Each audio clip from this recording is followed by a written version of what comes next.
Arnold is a star in every sense of the word. This is my kind of a day. A star is not only to sell tickets, he's got to take command of the set and be a leader. We move. 5-meter spread. No sound. Well, working with Arnold Schwarzenegger is a pleasure. Consummate professional. Totally prepared. All he asks for you is to be prepared as much as he does. Yes? All he asks you for you is work as hard as he's working. That's good. Okay. Good. Now, see, that looks like you're diving. Yeah. We know where you're going. Right, okay. And that's fair. People look at him as a natural leader. It helps enormously the movie company if somebody like Arnold walks out there and deals with the water, deals with the mud, deals with the rain, and all the mosquitoes, the heat, the whatever, and takes it on like, hey, what are we going to do today? And that attitude spreads. Bang something! Son of a bitch, I grabbed the buzz exactly the bush. There's all the one you banged into had to be one of those? He always has a word for somebody. He always stops and pays attention and finds out what's going on around him with the people, even the peons and the lesser actors. Arnold is my favorite actor in the whole world. It is true. It is true. It is true. Das is correct. There are people who go right through a script and just make sure that every decent moment, every good line gets plucked out, and no matter who's got it, it winds up, his agents call up and say, that line, can that get moved? Arnold has never been like that.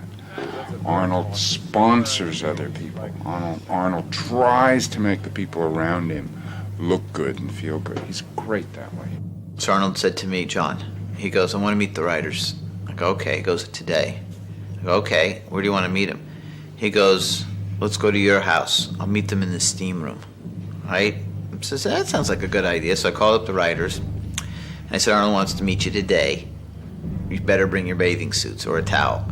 And we're sitting there in the steam room, Arnold and I, and the guys came in, and they had their yellow pads, and doodly, they were taking notes in the steam room. Originally, we had envisioned a person who had an intense physicality, but was a little smaller in stature. But I think Arnold's worked out just fine. What's a little bit of something about who this guy is? Oh, he's like Joel Silva. He's like really ballsy. He's the top of the line. He's incredible.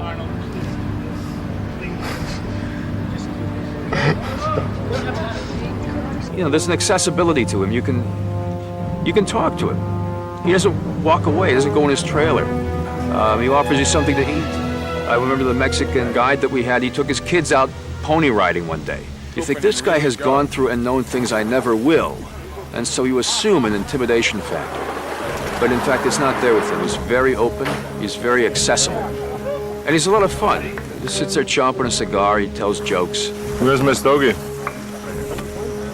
Certainly, a lot of cigar smoking was put in the script because you could never find Arnold without a cigar in his hand anyway. John, do we do the getting up or about? Arnold, of course, had these giant stogies he's smoking. I, being the athlete that I am and the clean living person that I am, never in a million years would let tobacco touch my lips. Absolutely not. But I sat there in that chair getting a whiff of this great, this aroma of this stogie.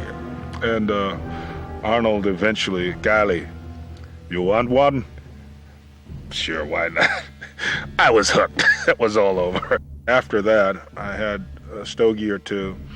And within a few days, Arnold had a box of stogies delivered to me, and got me hooked. And shame on you, Arnold. See, my weapons are being used against me. Okay. Well, he's a living comic book. You just look at him. He's a man mountain. The pages out of a well-inked strip, just poof, walking. There he is. He walks in the room. I enjoy working with Arnold and Joel because it's really a family. And I'm working with a great team of guys, and we're having a good time down there.